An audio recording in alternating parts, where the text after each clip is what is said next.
You probably own way more AI stocks than you ever decided to. You think buying an S&P 500 fund means that you're diversified? 500 companies spread across the whole US economy, nice and safe. But here's the thing, guys. If you put $100 into that fund today, around $45 of it is sitting in companies whose fortunes are tied to AI. Not so much diversification, is it? So in this video, I'm going to answer 5 questions about the bet you've probably made without realizing it. Question 1.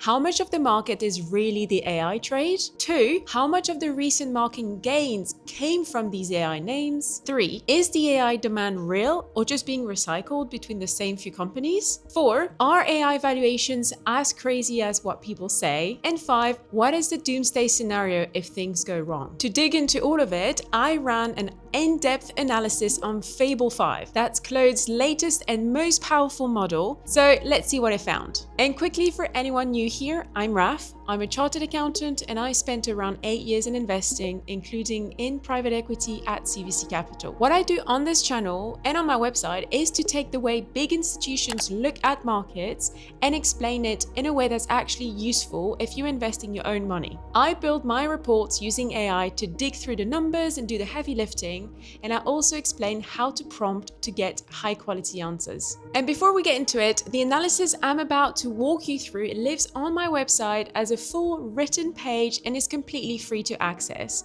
The link is in the description. So with that, let's get into the first question. Let's start with what you're actually holding. Question 1, how much of the market is the AI trade? Start with where your money sits. 7 companies. Apple, Microsoft, Nvidia, Amazon, Alphabet, Meta, and Tesla now make up roughly 35 cents of every dollar in the S&P 500. If you widen it to everything tied to AI, you're about 45 cents. So nearly half of a fund you bought for safety is about one theme. And it's more concentrated that at the very top of the dot-com bubble in 2000, close to the most concentrated the index has been in 50 years. One honest caveat though, the biggest names did cool off a little bit in the first half of 2026. They lagged the index, so this is not a straight, lined up, but the exposure is still enormous and most people holding it probably have no idea. Question 2, how much of recent gains came from these AI names? So this is the part that surprised me the most. Take the AI names out of the index, and according to Goldman Sachs, more than half of the last 3 years of market gains simply disappear. And in 2026 so far, the market without AI has gone basically nowhere. So when you feel good about your fund being up, a large chunk of that good feeling is the AI trade doing the work, not the other 490 odd companies. You're not really being carried by a broad market, you are being carried by a handful of names. Question 3, is the AI demand real or recycled? And here is where it gets interesting, because a lot of the money moves in a circle. Nvidia agrees to invest up to $100 billion in OpenAI. OpenAI signs a $300 billion cloud deal with Oracle and a huge chip commitment with AMD. And firms like Oracle and CoreWeave also spend tens of billions buying Nvidia chips. So some of this is genuine end demand with real companies using real computing power, and some of it is the same dollars looping between a few players where each deal makes the next one looks bigger. One caveat worth saying out loud, the exact split of who buys what from Nvidia is largely analyst estimate, not something the company spells out. The last time it did disclose, 4 customers were 61% of its revenue, named only as customer A, B, C, and D.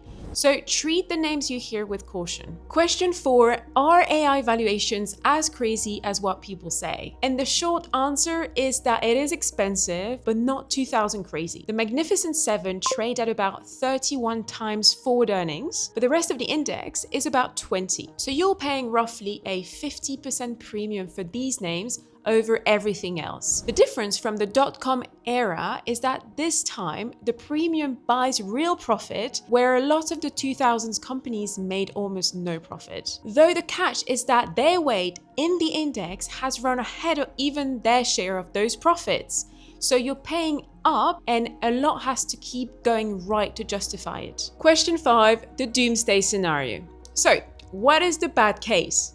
It's not one company missing a quarter. It is that these names are wired together. They fund each other and buy from each other, so a problem at one gets passed down the chain. If AI spending disappoints, or one of those giants buyer pulls back, it does not stay contained. It hits Nvidia, then the cloud providers, then the index, then your fund. Now, what holds against that is the cash. These companies sit on tens of billions with other parts of businesses throwing off steady revenue. So this is a risk to understand and size, but it is not a prediction on what's about to happen. And by the way, none of this is me telling you to buy or sell anything. I'm just showing you the analysis and what could happen. So the bottom line here of this analysis is that the S&P 500 today is, to a significant degree, a massive bet on AI infrastructure. The concentration is the highest in at least 50 years. The recent returns are substantially the AI trade, and the demand under it is partly a loop of the same companies financing each other. But the company at the center of all of that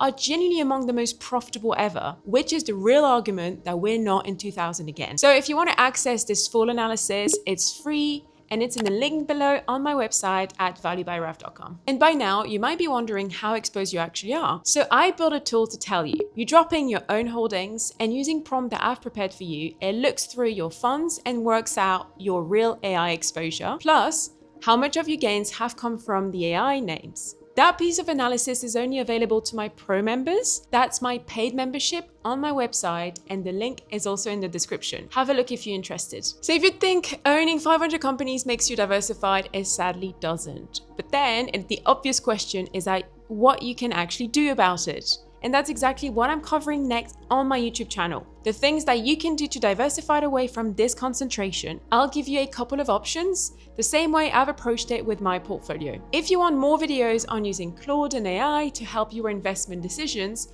subscribe to this channel, and I'll see you in the next one.